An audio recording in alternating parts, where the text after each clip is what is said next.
Bonjour chers collègues, cette vidéo est destinée aux formateurs qui veulent assurer la formation à distance à partir de leur tablette ou téléphone mobile.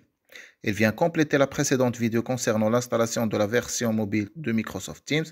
Et pour ceux qui ne savent toujours pas comment l'installer, je vais vous laisser le lien dans la description.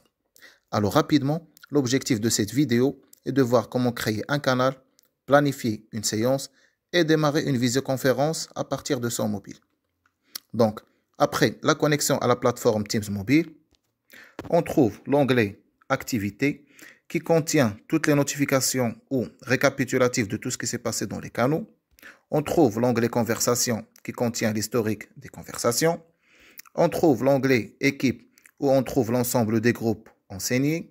L'onglet Devoirs qui permet d'évaluer les stagiaires. Et enfin, l'onglet Calendrier qui permet de planifier ses séances de cours. Et donc, à la première connexion, on clique toujours sur l'onglet Équipe et on procède à créer les canaux de formation. Et donc, pour créer un canal, je clique sur les trois boutons situés en haut. Voilà. Je clique sur Gérer les équipes. Je sélectionne le groupe auquel je veux créer un canal, par exemple TDI 101. Je vois qu'il y a déjà des formateurs qui ont créé leur canal. Et donc, pour ajouter le mien, je vais cliquer sur le plus situé en bas. Voilà. Et je saisis le nom du canal qui correspond au nom du module, par exemple. Je vais faire M04, par exemple. Et je le nomme bureautique, par exemple. Juste un exemple. Je peux ajouter une description du canal, mais ce n'est pas obligatoire. Et après, je clique sur le bouton de validation situé en haut, comme ceci.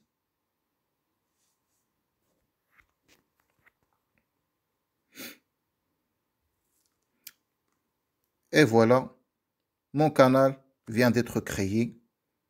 Donc, c'est bon. Je sors.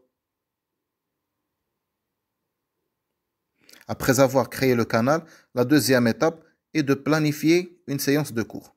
Et donc, je clique sur l'onglet Calendrier.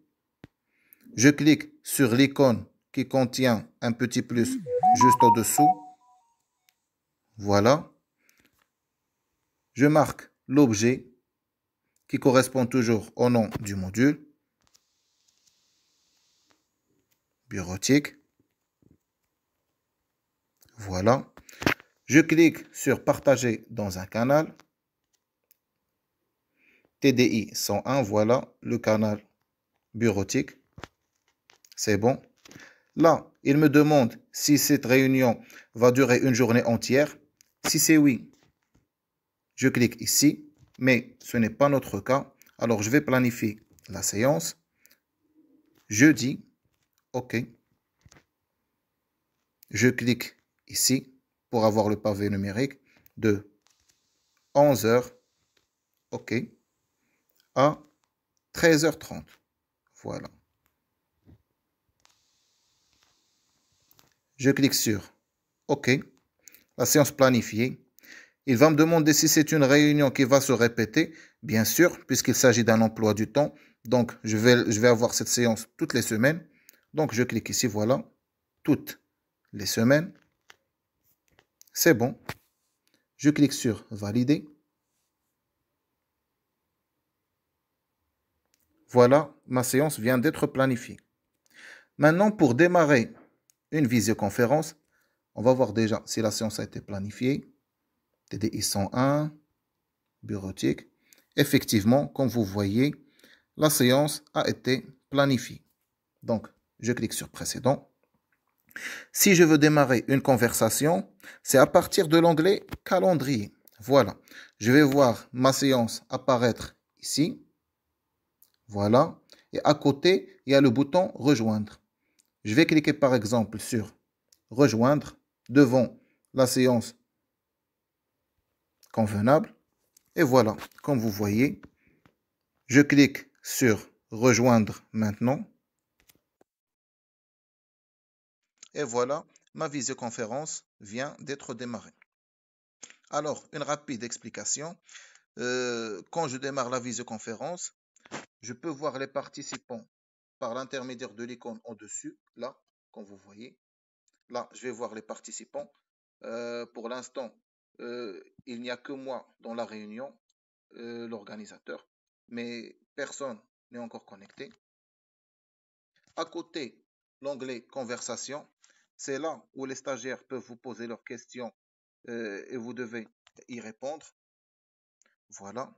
Sinon, pour le formateur, il a, comme vous voyez, le bouton qui permet d'activer ou désactiver la caméra, le bouton qui permet d'activer ou désactiver l'audio et le bouton qui permet de rajouter le son et les trois petits points qui permettent de mettre la visioconférence en attente, démarrer l'enregistrement si vous voulez enregistrer la visioconférence et surtout partager.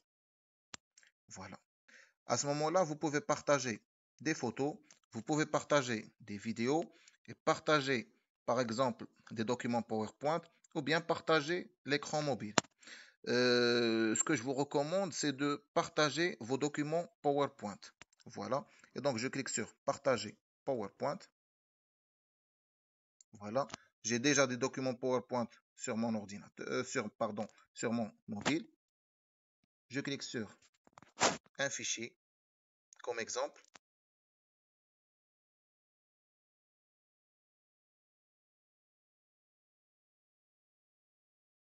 Voilà.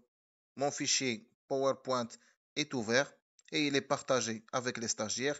Ils sont en train de le voir en temps réel et je peux naviguer dans mon fichier PowerPoint à l'aide des deux boutons situés en bas, précédent et suivant. Comme vous voyez, par exemple, là, je vais cliquer sur suivant. Voilà. Et je peux expliquer en même temps. Comme vous voyez, je peux cliquer sur précédent. Et si j'ai fini la présentation, je clique sur arrêter la présentation. Attention, quand je clique sur arrêter la présentation, je n'ai pas arrêté la visioconférence. J'ai juste arrêté la présentation PowerPoint. Et pour arrêter la visioconférence, je clique sur le bouton rouge de raccrochement, comme ceci.